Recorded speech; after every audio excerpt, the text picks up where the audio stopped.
This RealAg Radio podcast is brought to you by Travalis herbicide from FMC. The concentrated formulation delivers 80 acres per case of premium control. It also has a low use rate and a built-in adjuvant. And with the 2025 FMC cashback program, Travalis herbicide saves you time and money. Visit ag.fmc.com/ca for more. Hey, RealAg Radio audience. Thanks for downloading the RealAg Radio podcast. I want to mention to you, we got a webinar coming up on Thursday, March 27th, 11 o'clock Eastern. We have the former USTR ag negotiator and current president and CEO of the National Milk Producers Federation, Greg Dowd. We got former Alberta finance minister and former president of the CCA, Travis Taves. We got Tyler Bjornson from Bjornson & Associates. We've also got a great trade reporter, the chief trade reporter for AgriPulse, Oliver Ward, and myself and Tyler McCann from CAPI. This is a great webinar opportunity. Real Agriculture partnering with CAPI to bring you the latest in information in terms of what's happening in this just really, really tumultuous time when it comes to tariffs and trade, because you know it impacts your farm. So you can go to realagriculture.com to register or send me an email and I'll help you out. shaney@realagriculture.com. It's time for RealAg Radio on Rural Radio Channel 147 on Sirius XM.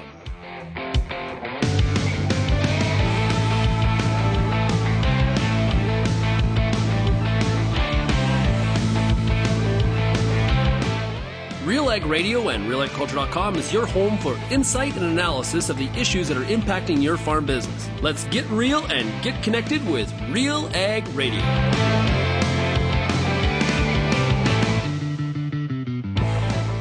And welcome to RealAg Radio here on Rural Radio 147, Sirius XM. Shaun Haney, your host here on this Tuesday edition of the show. Thanks so much, everybody, for making RealAg Radio and Rural Radio 147 a big part of your workday, of course. Also, big shout out to everybody listening out there on the RealAg Radio podcast as well. Okay, it's only Tuesday of this week, and the news keeps on coming. It is 2025 has been something indeed. We're going to get an update here today from Karen Proud. She is the president and adjudicator for the Grocery Sector Code of Conduct Office. You've heard a lot about the Grocery Code of Conduct. We're going to get an update on the implementation of it and what the, I guess, with the monitoring and the enforcement of it actually looks like from Karen's perspective. Karen is the former president and CEO of Fertilizer Canada. You've heard her on the show here previously. We're also going to have a product spotlight with Paul Sinkevich from Vantage Ag. They've got some really cool stuff happening in the nano liquid fertilizer market, some very cool products. We're also going to hear today from Christi Friesen. She's an Alberta-based farmer. She talked to Real Agriculture's Amber Bell. They chatted about the impact of these China tariffs on canola, oil, and meal. And Christy's got some strong feelings about what should be done with some of that tariff money, and we'll get to that. We've also got the launch of Season 6 of the Pests and Predator podcast, brought to you by WGRF, which is powered by Field Heroes. And we're going to be talking to somebody really cool here today, Abbe Pawluk. She is a young entomologist, and she's got a passion for this field. And so you're going to hear a portion of that conversation on the rural radio version of the show, and you'll get the extended full version of that conversation with Abbe Pawluk for the Pest and Predator podcast on the podcast version here of RealAg Radio. Now, if you have any feedback on today's show, we'd love to hear from you. Send me an email, shaney@realagriculture.com. You can also find Real Agriculture across all the different social media platforms, or you can call the RealAg feedback line, I should say, 855-776-6147. Well, we're a few days into the election campaign. What do we think in Canada?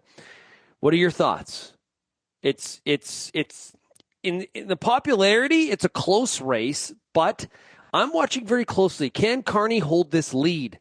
CBC had predicted it was about a half-point lead in the polls, but that actually, because of the efficiency of the Liberal vote, it's about a 50-seat win by the Liberals. Now, that's as of now. We're 5 weeks away from Election Day. It's not till, well, just a little under 5 weeks. So April 28th is vote day. It's going to be fascinating to see if the Liberals can hold this lead. Does agriculture at all come up? I think it does, because this election is all about how you're going to deal with the United States and President Trump. Next week, of course, is the April 2nd reciprocal tariffs. Those aren't retaliatory tariffs, often confused. Reciprocal tariffs. President Trump has referred to April 2nd as Liberation Day, when the U.S. is somehow going to, I guess, get payback on countries that he feels have mistreated the United States in the past. There's 15 targeted countries, apparently. Canada's sure to be on that list because of the size of the trade deficit that the U.S. has with Canada. So we watch with great interest. How does Canada respond in the middle of an election campaign? Also fascinating. And at what point does Prime Minister Carney have a conversation with President Trump? Because they still have not talked. And things have switched a little bit in Canada. We went from, under Prime Minister Trudeau, we got to hit back hard and now and be vocal about it. Mexico was a little bit more laid back and more patient. Let's actually see what the implementation looks like. Seems like Canada is taking more. They've sort of softened it, and maybe not to say they're not going to retaliate hard if these tariffs come in place, but they're not getting out in front of it, talking tough. A little bit more of it in the background, and the election may be factoring into that. Maybe Canada's learned something. Maybe their prior strategy was not gaining them any traction. Some people believe the countries that are going to be pushed on the hardest in these reciprocal tariffs are the ones that have been the most vocal. Europe, for example, and Canada was previously in that bin a little bit. So we'll have to obviously wait and see what happens. But lots to chat about here today, and like every day here on RealAg Radio 2025, the gift that keeps on giving. Let's take a break. When we come back, we're going to hear from Karen Proud. What's going on with the Grocery Code of Conduct? What does the enforcement look like, and how does it impact producers? Right after this. It is time for today's product spotlight from Nutrien. It's Mike Howell, senior agronomist, and of course, host of the Dirt podcast. Where can growers go to find the latest in crop nutrition information to really dig into that ROI question on fertility this year? We always like to recommend that people check out their local extension service. That's always a great source of information for local information. Also want to put in a plug for our website. That's nutrien-economics.com. On that website, we've got a lot of tools that growers can use to help determine their ROI. We've got a lot of research articles that are linked to that from your state research programs. We've got a lot of calculators there. We have a nutrient removal calculator. We've got an ROI calculator. A lot of useful tools on that website that growers can use. We've got an Ask the Agronomist feature. So if you've got a question on your local farm, you can type out a question there and I'll get that, or one of my counterparts will get that question, and we can get you an answer back on that pretty quickly. And all of this is free. It's an open website. Anybody can use that. Peter Johnson at WheatPete, RealAgriculture.com, and what an opportunity! Oh my gosh! You think you can't grow better wheat? You are absolutely wrong. We're going to show you how to strive for those record wheat yields that they get in the UK and in New Zealand. You can grow 150 bushel wheat. I'll show you how. Catch WheatPete's Word every Wednesday on RealAgriculture.com or download the podcast on iTunes or Spotify.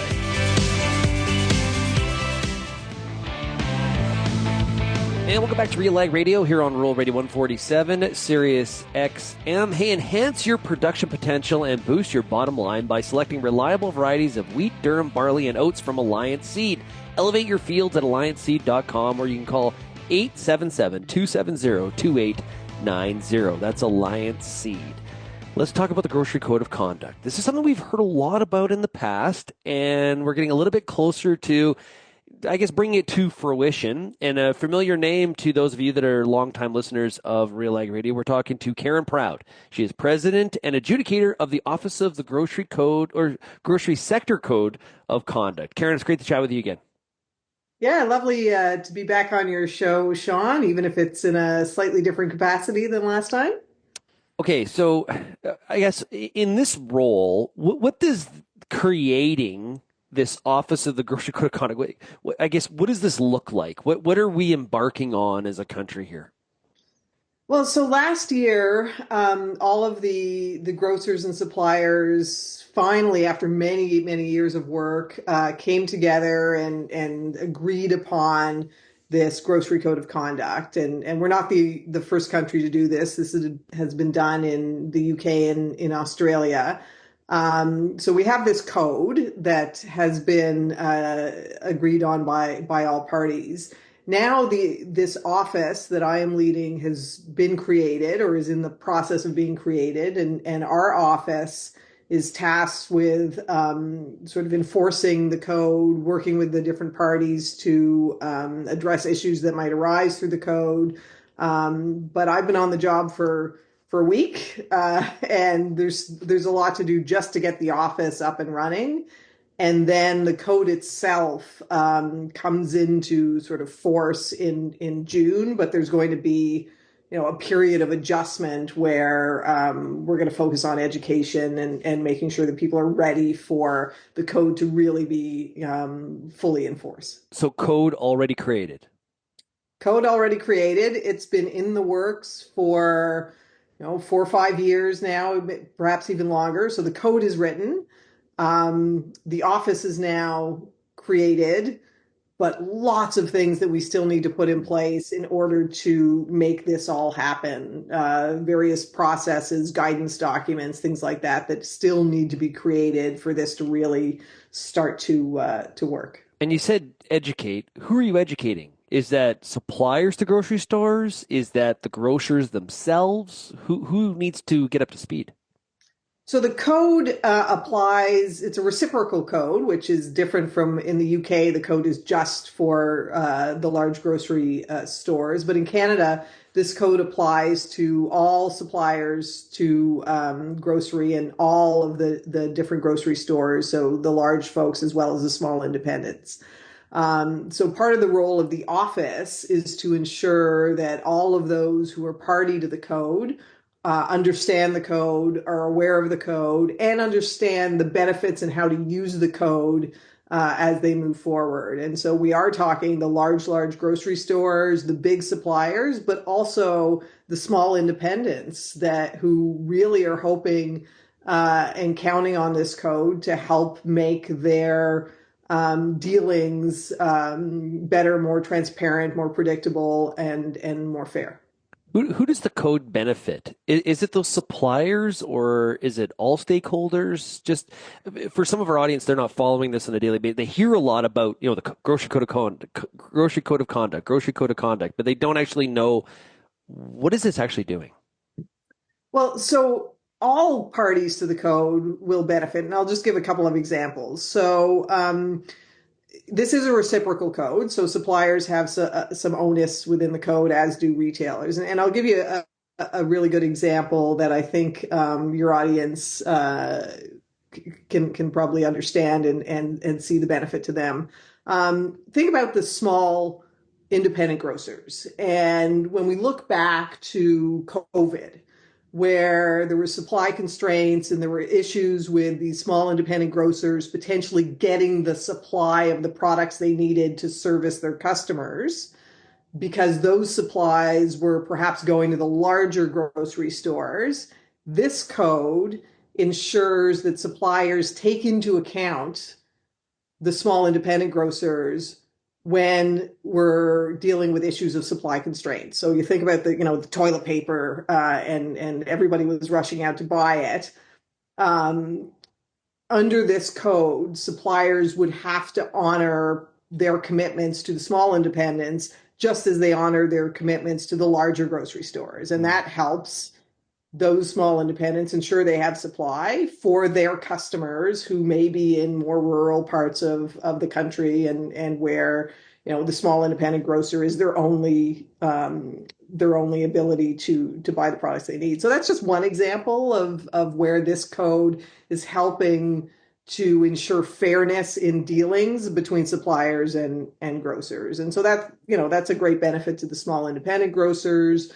The larger suppliers, as they're dealing with their customers, the retailers, this code addresses some of the concerns that they've had over time around how those dealings go, how those negotiations happen, what's fair when it comes to fines and penalties and things like that for doing business. And this code aims to address some of those longstanding issues, build better relationships between suppliers and retailers, and drive sort of innovation and access within the system. Through the last 24 months, where there's been a lot more concern about inflation, one of, as people were talking about food prices, a lot of times the grocery code of conduct would get sort of weaved into that conversation. But lowering of grocery prices is not an objective of this code. It is not an objective of the code. And I think that is where some misinformation is out there. And that's going to be a role of the office, is to try and clarify what is the code, what is it not. When you think about inflation, there are so many issues that contribute to food inflation. We've talked about some of those in the past. This grocery code is not going to fix that. This code is really about the business-to-business relationships, improving those, giving access, better access potentially to some of the small suppliers, to the larger grocery stores, better negotiations within those sectors, not relating to price. We're staying out of that, and that's a good thing. But yes, I think to your point, there's been a lot of conversation that this code is somehow going to reduce prices. That's not the goal of the code. Whether that happens, great down the line, but that is not the focus of the code. What does the adjudication process look like? Well, that is one of the things that we still have to put in place. So a key element to the Grocery Code of Conduct is the dispute resolution mechanism. So what happens when there's a conflict between a supplier or a retailer? How does that get elevated within the companies first, and then how does that come to the office? That is something that we are still working on. Our goal is to have that process finalized before June, to really indicate sort of when does the adjudication, or when does the adjudicator step in to make that decision. It should be noted that if you look at the UK, where the Grocery Code of Conduct started, the adjudicator in the first 5 years really only had to address 2 issues when it came to like doing an investigation. And so, the adjudication part of all of this should really be a very small part of my job. My job is really to work with both parties to ensure that there's clarity around the provisions of the code, to sort of influence those conversations when I feel that there's maybe misinterpretations of the code, and really to work with all parties to make sure that they're doing the proper training and have the proper processes in place. And while the dispute resolution mechanism is really essential to have in place, my hope is that having to go through that process is a rarity. So for a lot of the farmers that are listening that are in this market of, taking their production and getting it onto a store shelf, and maybe directly or indirectly, what do they need to know about this Grocery Code of Conduct?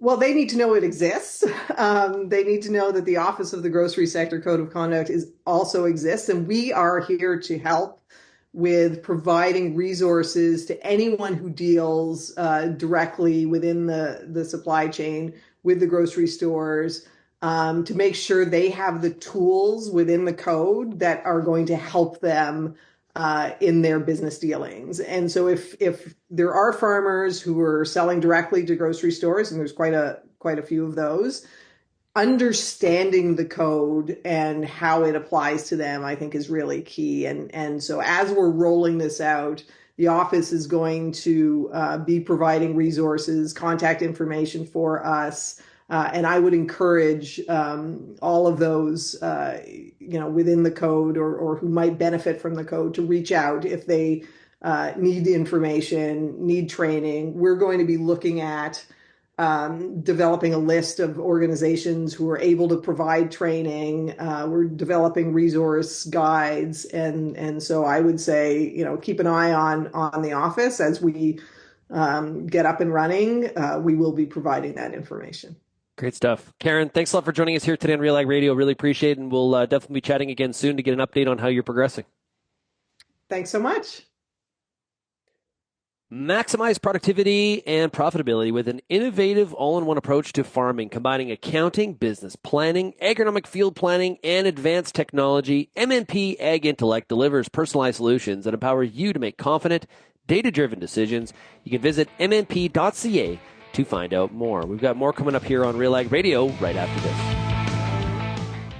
Growing corn? With Envita, you can cut your nitrogen and maintain yield, or maintain nitrogen and increase yield. Envita takes nitrogen from the air and turns it into nitrogen for your corn. It provides a right place, right time source of nitrogen to maximize your yield. Farmers who use Envita see healthier plants, bigger cobs, and less tip-back. Envita is guaranteed to add more bushels to every treated acre. Start growing with Envita. Visit azotic.com to learn more. That's azotic.com.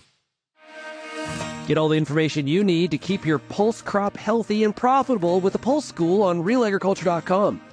The Pulse School is a free YouTube video series covering agronomy, research, and more across a host of different pulse crops. It's also available as an audio podcast wherever you download or stream your favorite podcast. Check us out on YouTube or visit RealAgriculture.com. The Pulse School, brought to you by BSF Canada.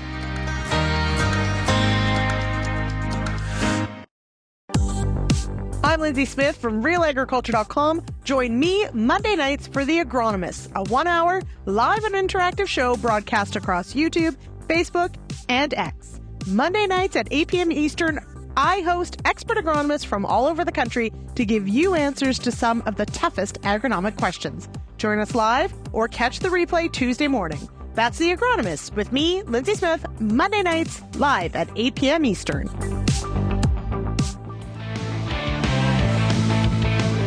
And welcome back to Real Ag Radio. It's now time for a product spotlight with Vantage Ag. And we're talking right now to Vantage Ag's CEO. It is Paul Sinkevich. Hey, Paul, how are you doing? Wonderful, Shaun. Thank you. Okay, so, hey, I'm curious. What's the latest and new kind of stuff that's going on there at Vantage Ag? Well, Shaun, it's been an incredible year for us at Vantage Ag. We've not only grown as a company, but we've also deepened our understanding of how revolutionary this new technology truly is. Our liquid nutrients have an average particle size of 0.16 nanometers. Wow. That's smaller than most atoms.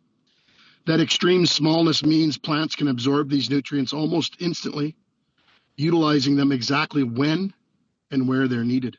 What's really exciting is that we're seeing uptake levels far beyond what we even thought was possible with foliar applications. So this is changing the way growers think about fertility strategies. Like I always say, why would we front load all that inefficient salt-based synthetic fertilizer if you don't have to? Now our grower customers are not only seed placing the minimum needed to get the plant off to a strong start, then if Mother Nature is cooperating, later in the season we can top dress with exactly the nutrients the plant needs in exactly the right amounts at exactly the right time. It's precision fertility at an entirely new level. Growers are now in control, responding to real-time conditions rather than guessing months in advance, and that's a game changer. Yeah. Exciting time for Vantage Ag to be really kind of pushing the envelope here of innovation in the sub-nano liquid fertilizer space. Now, with drastically increasing fertilizer costs, how can Vantage Ag's new sub-nano liquid fertilizer products, how can they help growers reduce their costs? Well, it's no secret that, fertilizer costs have skyrocketed even over the last few weeks, and growers are feeling the pressure. But at Vantage Ag, we've spent the last few years proving that our sub-nano liquid technology can replace a significant portion of traditional granular fertilizer at a fraction of the cost. For example, third-party research show that just 100 mils of our liquid nitrogen can replace 50 to 20 pounds of actual nitrogen in the urea form. I know it sounds unbelievable, but it's backed by solid data. And with phosphate, the savings are even bigger. We're talking about replacing 25 pounds of actual MAP at 100 mils per acre. The best part? We're doing this at 1/3 the cost of granular fertilizer. Why put all that inefficient salt-based synthetic fertilizer in the ground if you don't have to? Let's break it down with a real-world example. A standard 140, 10, 20 actual blend for canola costs about $155 an acre.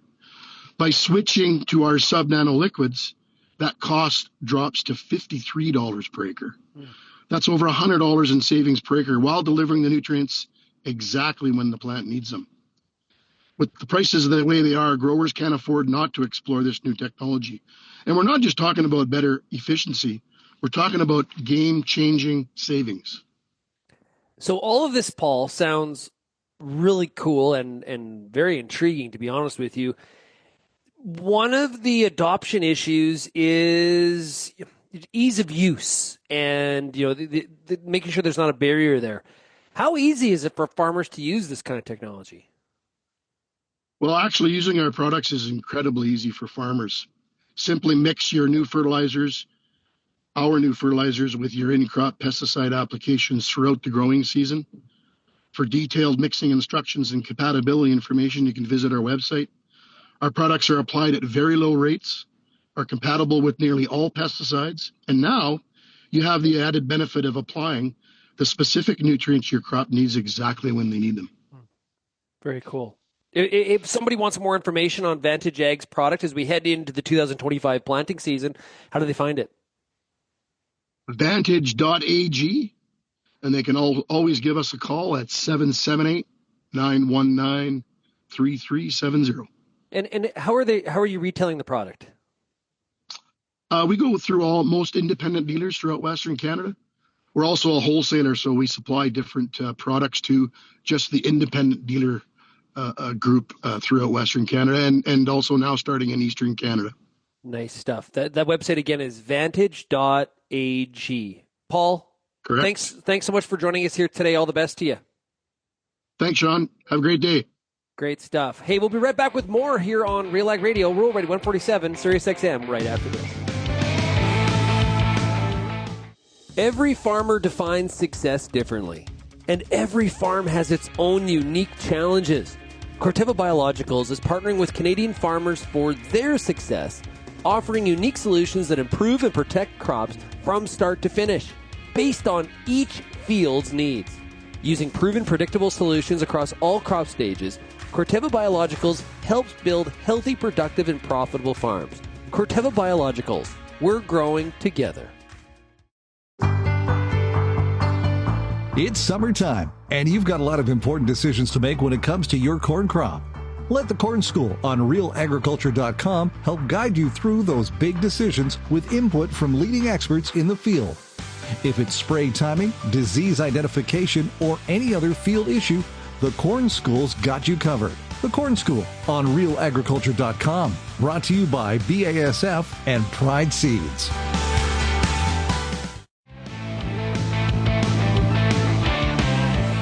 And welcome back to RealAg Radio here on Rural Radio 147. Hey, with volatile markets and rising costs, now's your chance to be a part of the solution. It's time to secure your future with Genesis Fertilizers. Gain control and ensure access to locally produced nitrogen. Act now to protect your farm's future for generations. Visit genesisfertilizers.com to learn more.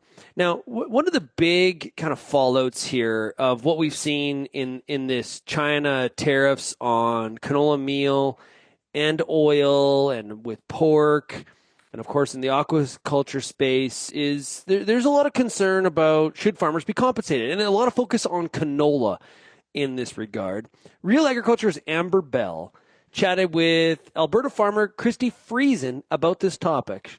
What kind of action is needed, and should there be compensation for farmers at this point? I am here today with Christi Friesen of Rebellion Farms. Now, Christi, welcome. It's great to see you again. Thanks for having me. So I ran across your ex-post today talking about the tariffs, specifically addressing Daniel Smith. Can you just talk a little bit about that, and then we'll dig in a bit deeper afterwards? Yeah. So basically, it was just in response to, I appreciate her candor. I appreciate, that she's going after, and standing up for Albertans, and for industries in Alberta, given all these tariffs and everything that's happening right now. But canola is, it's actually $1 billion industry. We're $8.6 billion into just the U.S. market alone. We're not even talking about the Chinese tariffs that are on that. So that's a whole. And that's just Alberta. And that's just, so that would be Canada as a whole is 8.6 billion. But I just want to put it into perspective. So, 29% is actually Alberta canola. So any of the exports Alberta makes up 29% of that, and it's in second behind Saskatchewan. Saskatchewan is obviously the powerhouse of canola. But yeah, Alberta itself makes up 29% of all canola exports. Into the U.S., the U.S. is our largest market when it comes to the oils, and especially the biodiesel portion of that. And that is where it's slightly concerning, because if we don't have that, so 70% of all canola that's exported to the States that is our main biodiesel market, essentially, is to the U.S. So it's super important that we continue to have that market, and that we have a stable and reliable market for canola producers. And that's not even just for Alberta; it's for all Western Canada, all canola producers, essentially, in Canada, right? Right. And so if we talk about the tariffs and the trade disruptions and everything, another feature that you had in your post was talking about the actual breakdown of the numbers on farm. So can you go into those numbers a little bit? Because I think that might shock some producers. Yeah, for sure. So I just decided to kind of take it and kind of just toss my farm's numbers out there. So like, realistically, on our farm, we're a 5,000 acre farm, okay? So to say 2,500 of that is canola acres. So half of our operation is canola acres, okay? Just for easy numbers. So right around before the tariffs were kind of, being talked about and all that kind of stuff, canola pricing it wasn't the greatest. It wasn't the highs that we've seen. But I'm going to say it's a lot more stable than what it is now. So the price was consistent around 14. If you were good, you could find that $14 a bushel price. And then what happens is when the tariffs are basically announced, the markets fluctuated, anywhere from 18 to 20%. So I used 18% just to easy numbers. Let's make it easy. So 18%. So that takes off, what was it? I think it's $2 a bushel that it drops down. So now we're anywhere $12 for canola a bushel. And to put things into perspective, we are coming off one of the most expensive crop years that we've ever had for inputs. So I guess to put it into perspective, just like I mentioned in my post, so $2 a bushel, we're $12 a bushel now. So if you want to put it into take that across the 2,500 acres, right? So it was 1.5 million prior to the tariffs would be what our gross profit for 2,500 acres with the provincial average of, I think I took 40 because I think the provincial average is 39 or 37 point. I think I did 40, just easy numbers again. So, and that gives us roughly $1.5 million. And so after the tariffs are announced and the price drops and we start losing all of our markets, we're down to 1.35 million is what our farm would gross. But just to put things into perspective, the 2025 crop year, we already have planned, we already have bought, we already have all expenditures. So we know what this year's crop is essentially going to cost us to put into the ground. This year's crop just for canola alone on our farm is 1.37 million. So it's literally costing me money now to seed canola. So I'm losing money. So in my operation alone, that was over $200,000, just for easy numbers, $200,000 that it just dropped and lost off of our canola just like that, just due to the tariffs. Right, and that's before we even discuss, weather issues or the random things that get thrown throughout the season that can hurt yields. So drought, pests, weather, right? It never ends. Right, that's incredible. So looking at those numbers like that, what would you propose that would be some government policies that might be able to help this, or what would you like to see happening? What I would really like to see happening is, first and foremost, is I would like to see a little bit more coverage from our government. I know, in talking to a lot of other farmers, in Alberta, seeing other farmers' posts coming out and how the tariffs are affecting their operations. John Kowalchuk just had a beautiful video post to show what he paid for his canola, or like what it cost for his canola and things like that. And I think we need to we need to know that we're being heard. And I think that's step one. There hasn't been a whole lot of recognition, in regards to the canola tariffs. I think it's been heavily focused on the oil industry, and you know what? Canola is a part of that with the biodiesel, and the U.S. was one of our biggest, is our biggest, 70%. That's a lot. That's a massive market, and so it is. We are a $1 billion industry, and we need to have people stand up for us. We need to have people, we need people to have our backs. There's been some talk about the tariffs that are being. Let's face it, the government is collecting whatever tariffs or whatever's being happened. It would be nice to see those tariffs be put back into the hands of the farmers, to the people that are actually sacrificing. So the money that I lost, that was my profit margin. That was my money. That was my profit margin, and it's gone. It's gone. That was my whole entire year's work for our farm. That was mine and my husband's profit margin, and it's gone. So it's important that we have some sort of recognition, and we don't want another loan. We don't want handouts. Honestly, first and foremost, I think most farmers would like to see some sort of discussion around the tariffs. We need to be having these discussions and explaining. So here's another fact that I actually just found. The Canola Council of Canada looked at the impact of the Canadian-grown canola on the U.S. economy. It found that annually the U.S. receives $11.2 billion. This is U.S. dollars. So $11.2 billion U.S. dollars per year in economic benefit from the Canadian canola industry, and including $1.2 billion U.S. dollars again in wages. 1.2 billion in wages coming. Those are direct numbers. That is how the Canadian canola industry is massively impacting the U.S. economy. So this hurts us. It hurts everybody. It hurts everybody. Across it does. The table. It does. Mm-hmm. And and that was another thing with my ex post. You see that there are people that are like, hey, we support you guys. We love you guys. Like, this hurts both of us, and it's nice to see that unity. But yeah, it would be nice to see some backing from the provincial government and from the federal government, and it would be nice to see actions and some actions in that regard. And it would be nice to see a lot of people talking again on X, they have the assumption that the farmers are going to receive the tariffs. So it would be nice that if that's what the general public perceives is a good option, then maybe that's what our politicians should be thinking about also. That was Real Agriculture's Amber Bell talking to Alberta farmer Christi Friesen, looking for some action on what's happening in the world of tariffs and trade battles as it pertains to canola.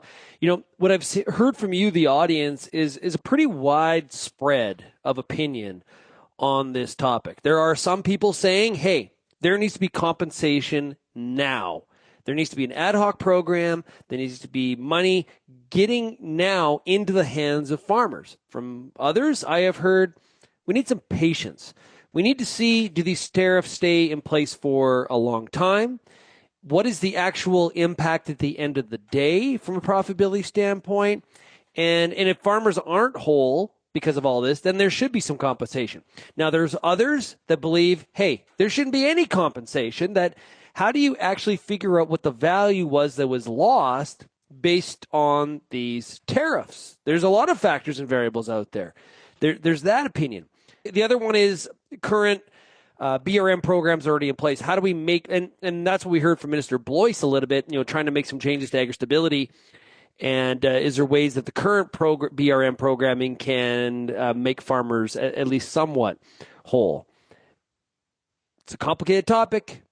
This is all happening in the face at the same time that in the U.S., $9.7 billion going out to farmers for compensation for market losses. Never mind trade impacts. That could be later on in the year if they have an MFP program. So that's obviously the contrast and comparison that a lot of people are going to make as well. In that program, wheat grower getting about $40 an acre, up to a max of $250,000 per family unit. So that's the U.S. programming. Canada hasn't necessarily taken that kind of tact in the past. But I would love your feedback on this, your thoughts. What do you think should happen once the election's over? Of course, maybe there should be some election promises at this point. We'll have to wait and see on that one. But I would love your perspectives, whether you're for or against. I want to hear from you. Let's keep the conversation rolling. My email address is shaney@realagriculture.com. Before we take a break, I also want to mention to you Alliance Seed. Enhance your production potential and boost your bottom line by selecting reliable varieties of wheat, durum, barley, and oats from Alliance Seed. Elevate your fields with Alliance Seed by going to allianceseed.com, or you can call 877-270-2890. We'll be back with more of RealAg Radio here on Rural Radio 147 Sirius XM right after this. If you're involved in the agriculture industry, it's important to stay informed on all the latest issues affecting your business. At RealAgriculture.com, we offer fast, reliable news, information, and insights to help you keep on top of all of the latest in Canadian agriculture. Visit RealAgriculture.com and sign up for our free daily newsletter covering everything from news, agronomy, animal agriculture, and much more. Visit RealAgriculture.com/subscribe today. The Canola School on RealAgriculture.com is your one-stop shop for everything a canola grower needs. Check out our free video series on YouTube for all the latest in canola agronomy, research, marketing, and more. Don't have time to watch?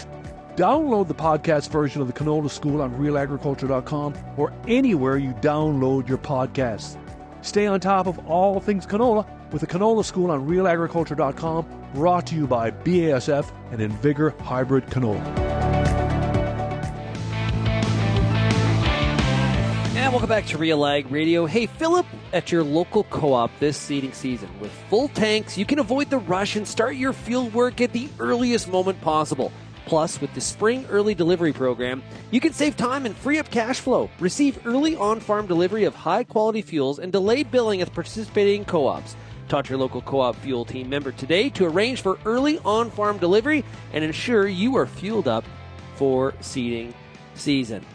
Okay, now what we're going to do is we're going to dive into one of the most recent episodes of the Pest and Predator podcast, and this is season 6.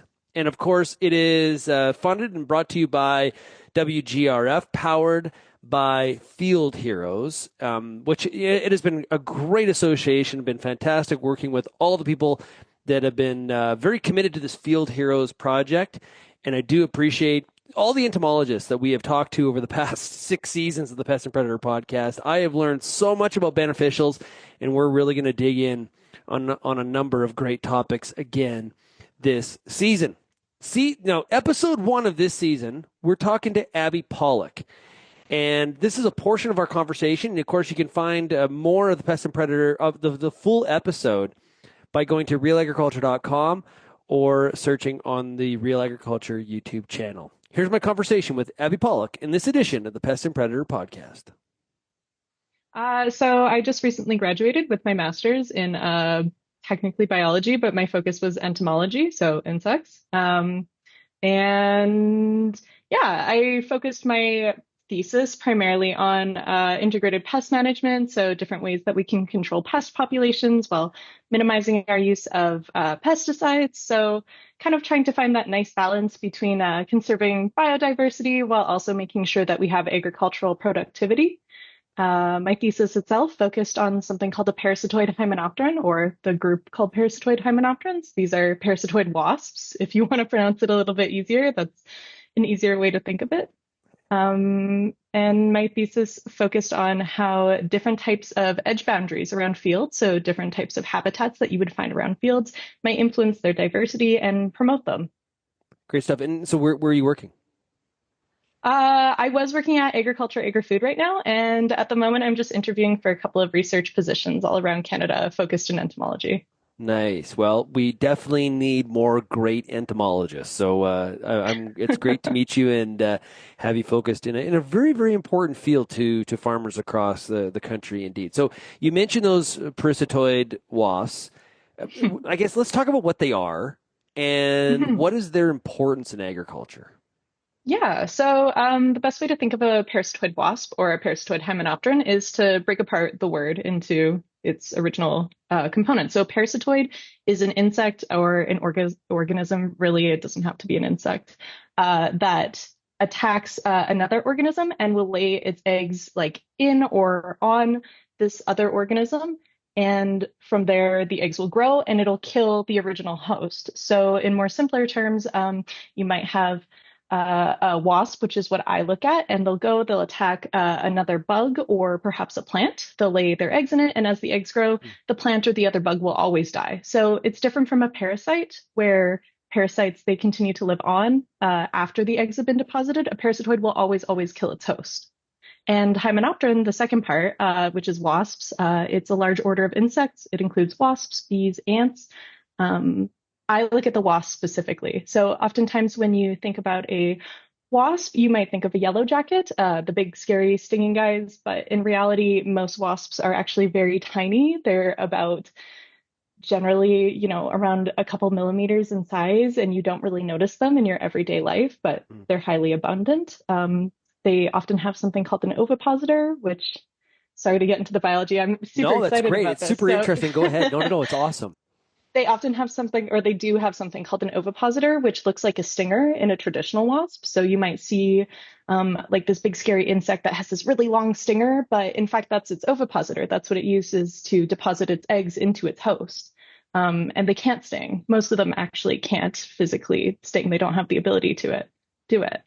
So yeah, that's what I study. It's this kind of really large class of really unknown insects for the most part. The general population isn't really familiar with them, but they're very, very common. And in agriculture, we really like them because of this life cycle trait of being able to kill their host. So in agriculture, we can use them to essentially target problem pests that might have insecticide resistance, or maybe you're an organic farmer and you don't really want to use insecticides, or you're just a regular producer and you want to minimize your insecticide use, right? Yeah. So that's why we generally like them. Absolutely. Okay, so are there common types, and what kinds of things are they targeting? Mm-hmm. So like I said, they're so small often, so you don't really notice them, but they do target a lot of really common pests. So I looked really heavily into a group called Peristennis. So Peristennis wasps target ligas. They're very good at it. Here in southern Alberta, where I am, we have 3 different species that essentially target ligas all throughout their life cycle. So it's really convenient, or throughout their growing cycle, I think is a better way to put it. There's also Brachycephaly, which targets wheat stem softfly. Yep. There's Cotesia, which targets everything. You could cutworms, cabbage loopers, armyworms, diamondback moths, everything. So they have a wide range of what they go after. Okay, so in your research, you focused on 3 specific edge types. So I would like to hear the why of that, and how do those 3 types differ? Mm-hmm. So like I mentioned in my thesis, I was looking at how different edge boundaries or edge types around agricultural fields might influence parasitoid diversity, because the more parasitoids you have, right, the better it is. You have better pest control, you have better agriculture and ecological balance going on. So I looked at 3 different types of edge types. One of them is road verges. So it's essentially just those little strips of land right beside roads. Sometimes they get mowed during, the summer growing season. And then I also looked at shelter belts, which are rows of trees that are traditionally planted in order to act as windbreaks. They're not that common anymore. People are not planting them as often, so they're a little bit hard to find in my study, but I did look at those. And then finally, I looked at something, coulees. So if you're in southern Alberta, you're familiar with coulees. They're these really large, vast expanses of natural land, river running through them. And I looked at them because I wanted to see if you had something what I considered a lower quality habitat, so your road verges, and then a medium quality habitat, your shelter belts, and then a high quality habitat, which would be your coulees. I want to see if maybe you would have greater diversity in coulees, for example, where you have so much more natural land. They're not mowed regularly like road verges are. Or maybe if parasitoids prefer, shelter belts, and if they probably prefer, the tree cover that comes with it. So I just wanted to see what was going on at these different kind of quality habitats that I was looking at. Yeah, and so talk a little bit about like how much influence did the habitat, how much influence did that have on some of the diversity? Yeah. So in my mind, I was thinking that, like I mentioned, road verges would have minimal influence, and then coulees would have the most influence on diversity. And by that, I mean diversity. I was measuring the total number of insects that you found, parasitoids that you found, and the different species that you found. And I found that there was absolutely no difference between all of the habitats I looked at, really? Which was really surprising. Yeah, it was really surprising. So I was really shocked to find that. Absolutely no difference between all of them based on pretty much all of my diversity measurements. So in general, I actually found diversity was kind of low when I was measuring at these sites. I mean, I didn't really have another comparison of like different sites I was looking at outside of these three edge styles. But I found diversity of parasitoids generally was much lower based on different diversity indices and like calculations you would look at. So I found them to be relatively low, which was a little sad. So in essence, then there was really no factors that were driving diversity then? Correct. So at least in terms of edge type. However, there was a different factor that I did find in my study, kind of afterwards when I was looking at all of my data compiled. I did find that there was a huge difference in diversity based on the different types or the different farms I would look at. So I had 15 sites spread out across, I think, 6 or 7 farms. And the diversity for each farm differed quite a bit. But the diversity in terms of fields owned by each farm did not change. So that tells me that within farms, probably maybe farming practices could have been driving different diversity rather than, surrounding natural area, which is what I was thinking. I don't have proof of this. This is just a future study I'd really like to conduct. But because you saw this huge difference between, farm A and farm B, and farm A was very adamantly no-till and, absolutely only sprayed when they had to, and all of these different attributes. And farm B, did till regularly, did spray, somewhat regularly or, when they felt that it was needed to be. I did find that farming practices maybe played a big difference, at least differences in farms did. Wow. Okay. So what role could non-crop habitats play in promoting biodiversity and some of these agroecosystems if the direct influence on parasitoids, wasps is so minimal then? Yeah. Good question. Because originally I was thinking that these non-crop habitats, right, these natural land areas would play such a role in diversity. It's hard to say, oh, they're so good for these parasitoids, because we want parasitoids in our fields. But just because I didn't find a difference doesn't mean you should be mowing over, your coulee sites, or you should be cutting down all of your shelter belts or anything like that. These non-crop habitats still have really important aspects for the agroecosystem itself, so the health of the agroecosystem. They sequester carbon. They keep carbon in the ground. They also help with water retention. So when I would be working at my shelter belt sites, for example, I would find that the canola I was working in was always so much more tall and lush right at the edge near the canola, because they would have so much extra water that it could get, especially in like dry land. So it also provides habitat for other beneficial insects. So just because it doesn't provide habitat from my study, it doesn't promote diversity from my study for the specific parasitoid that I was looking at, it still could provide habitat for them, as well as for, carabid beetles or arachnids or, any other kind of beneficial insect you can think of. Oh, so cool. Okay, now you collected, or I guess you found that 70% of your collected specimens were from one species, and what was that? Yeah, so part of my study, I was, of course, collecting all my parasitoids, and I was trying to identify them to species if I could, but most of them were identified to genus. And I was just trying to also see what was in our fields, because we actually, in southern Alberta, we don't really know what is in our fields at all.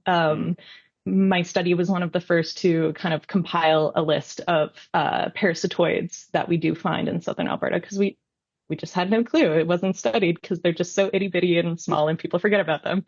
And so the most common genus that I found was a genus called Dialcogaster, and specifically it came from a species called Dialcogaster claritibia. And this is an exotic species. It's not originally from Canada. It was first reported in Canada in 2014. It's originally from Europe, and we have absolutely no clue how it got here. Really? It just showed up.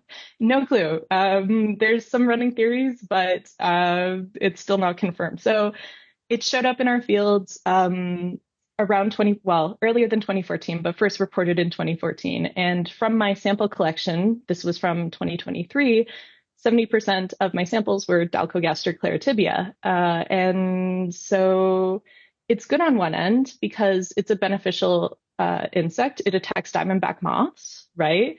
But on the other end, it could be influencing native parasitoids. So it's kind of a mixture of like, is this good? Is this bad? The good news is it's probably doing really well at controlling diamondback populations. So yeah, it was a surprising result. I wasn't expecting to find just an exotic species dominating southern Alberta, fields like that. Yeah, especially when we don't know how it got here. That's kind of mysterious. That sounds like some future research for you to be doing. Now, does it pose any risks then? To anything but diamondback moth, probably not. It could be pushing out native species, but we don't know because there's no background research on this. Again, I did one of the first kind of research studies that looked at the composition of parasitoids in our fields. So if there had been a previous study that maybe, someone had done 10 years prior of, parasitoids in our fields, I could look back and reference and say, there was only, 5% of the samples here that were Dialcogaster claritibia. Then I could say, yeah, it's pushing out other native insects. It's probably over dominating, but because we don't know, it's hard to say. Cool. Okay, a question for you. Now, you've completed this research. There's a lot more to do in trying to understand parasitoids. Where are some of the gaps in some of this research in Canada, and how do you think we should be addressing them? Going back to my original comment on needing to go back and research Dialcogaster, right? That's a big one. Right, where did it come from? Would be really good to know, especially if it's so abundant in our field. I have like a little pool of water outside my house sometimes for my dogs to play in, and like I'll just look in and see what bugs have fallen in, and I can just see these Dialcogaster just in this pool dead. So many. So figuring out where the species came from and are they pushing out native insects is one. Another one is figuring out if land management practices are the major driver in parasitoid diversity, right? Because that's just a guess on my part based on the minimal information I have. It could be other factors like landscape scale. Is your farm closer to a large body of water? And does that influence, how many parasitoids you're getting? Is your farm closer to, an urban area? And does that lower how many parasitoids that you're getting? So figuring out if it's farm management, so how much you till, your irrigation style, your pesticide use, things like that, or is it something larger, something bigger that you can't really help? So figuring that out, and then also continuing these studies and figuring out what our fields or what's in our fields. My study focused only in canola, and so it'd be really good to know, what's going on in alfalfa, what's going on, maybe in like corn, or even in barley or something like that. Yeah. Cool. Okay, so to wrap up here, what message or insights would you like listeners? There's researchers, some of your colleagues, farmers, of course, and other people that are listening to this. What do you want them to take away from your study? I have like a couple. I stand on my soapbox for this one. First, wasps are not bad. They're not scary. Most wasps don't sting. And if you see a wasp with a really long stinger, it's not a stinger and it won't hurt you. And says you. I promise. I pinky promise. There's a couple that can sting, and I got stung by one and felt kind of like blessed because it's so rare.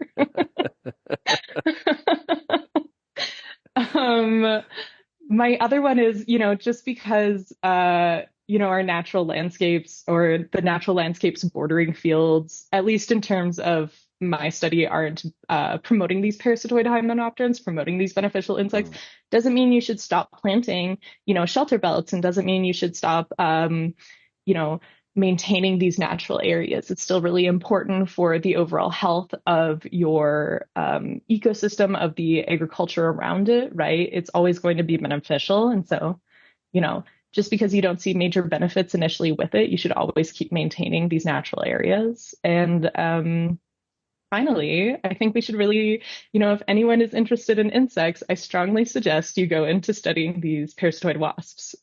They are so understudied, and yet they're so abundant. And all of the entomologists I talk to aren't very familiar with them, or if they are, it's on a very surface level. And so we need more people who are interested in just this beautiful, ginormous group of wasps that help, producers, that help, the ecosystem. We need them, and we need people looking after them. Well, Abbe, thanks so much for joining us here today on the Pest and Predator podcast. It's great to meet you, and wish you all the best in the future as an entomologist. Thank you. Thank you for having me. I appreciate it. Make sure you check out the full episode of my conversation with Abbe Pawluk, really a young, budding entomologist in Western Canada. Really appreciate her joining me in our first opportunity to chat. It was really very, very cool, and great passion for entomology from Abbe, and encourage you to check out that full discussion. If you do have any feedback on today's program, we'd love to hear from you. Send me an email, shaney@realagriculture.com. Or, of course, you can call the RealAg feedback line, 855-776-6147. Thanks, everybody, for getting real and getting connected with RealAg Radio. We'll chat again tomorrow. Cheers, everybody. Thank you for downloading this RealAg Radio podcast, brought to you by Travalis Herbicide from FMC. When your crops need in-season protection against key weeds, Travalis Herbicide is the go-to heavyweight for combating large weeds like late-stage wild buckwheat, cleavers, and kochia. And with the 2025 FMC cashback program, you can save up to 15%. Visit ag.fmc.com/CA today.